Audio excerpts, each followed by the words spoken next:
Bismillahirrahmanirrahim. Assalamualaikum warahmatullahi wabarakatuh. Salam sejahtera untuk kita semua. Pagi ini kita akan belajar bahasa Indonesia, tema tentang materi cerpen bagian ketiga. Karena kemarin kita sudah membahas dua bagian ya, bagian pertama, bagian kedua, dan sekarang kita membahas di bagian ketiga. Apa-apa saja yang perlu dibahas di bagian ketiga ini atau yang akan dibahas di bagian ketiga ini? Yang pertama itu adalah langkah-langkah menyusun cerpen. Langkah-langkah menyusun cerpen ini dibagi lagi menjadi beberapa bagian. Yang pertama, menentukan tema. Jadi apapun yang sebenarnya kita ingin tulis, yang pertama kali kita harus tentukan temanya. Temanya tentang apa? Apakah itu temanya tentang pendidikan, peristiwa, sosial, religius, dan sebagainya. Kemudian yang kedua, menentukan pusat pengisahan. Nah, pusat pengisahannya itu di mana? Apakah itu di sekolah, di lingkungan sosial, atau di dalam bus, atau di mana saja? Nah, kita harus tentukan satu.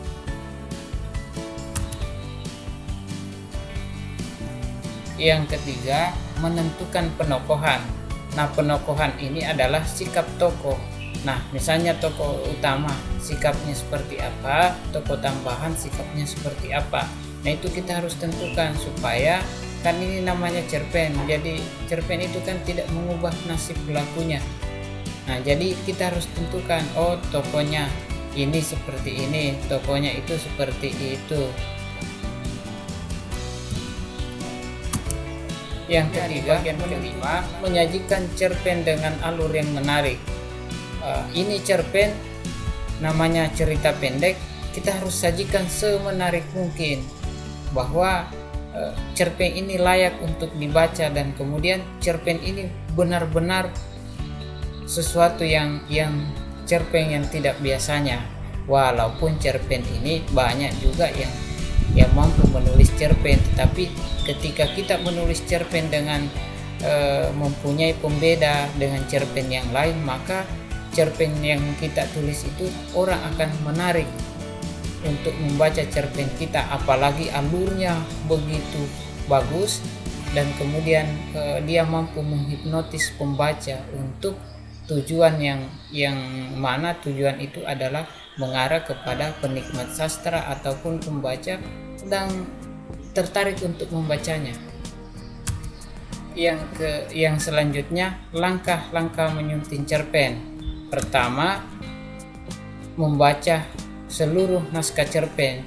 Jadi namanya kan menyunting ini memperbaiki.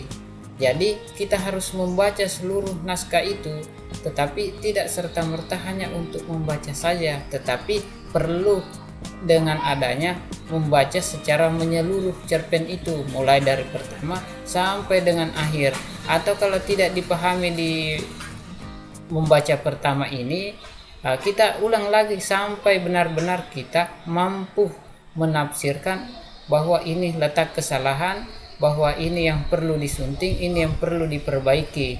Jadi ketika nanti terbit, maka cerpen ini benar-benar sempurna dan menarik pembaca untuk membeli atau membaca cerpen itu.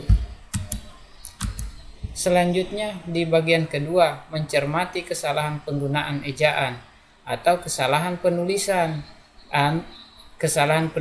dan tanda baca. Nah, ini banyak yang kita temukan cerpen-cerpen sekarang ini, cerpen-cerpen modern itu dia tidak terlalu memperhatikan lagi ejaannya, padahal itu penting sekali. Tujuannya apa? Pertama, kita memelihara bahasa kita sendiri. Yang kedua, selalu kita terkontrol dengan ejaan-ejaan yang disempurnakan di dalam bahasa Indonesia, bahwa oh ini loh ejaan yang benar, oh ini ejaan ini yang tidak pas. Nah, walaupun ini karya sastra, pada hakikatnya kan bebas, tetapi alangkah bagusnya kalau gaya bahasa yang kita gunakan itu adalah gaya bahasa formal.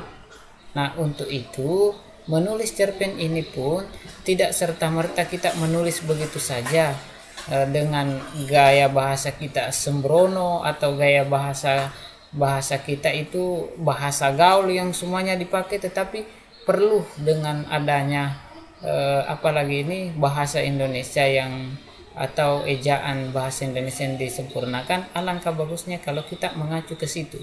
Nah, sebagai orang yang terdidik atau sebagai orang yang mempunyai intelektual, utamanya pengetahuan di bidang bahasa, gunakanlah bahasa yang baik dan benar dimanapun kalian berada dan seperti apapun itu karya Anda, supaya nanti ketika dibaca, oh ini pasti orang yang terdidik, orang yang punya pengetahuan luas tentang bahasa.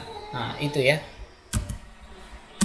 Kemudian selanjutnya, memperbaiki kesalahan yang ditemukan dalam naskah cerpen yang dibaca. Jadi apapun itu yang ada di dalam cerpen itu, namanya kan menyunting, kita harus memperbaiki mulai dari tanda bacanya atau kesalahan bahasa lainnya. Jadi ini hal yang sangat penting. Ya, untuk itu cukup sampai di sini saja. Mudah-mudahan bermanfaat, dan saya harap tonton video pembelajaran ini mulai dari awal sampai akhir agar mendapatkan pengetahuan yang utuh atau sempurna dari pembelajaran cerpen ini.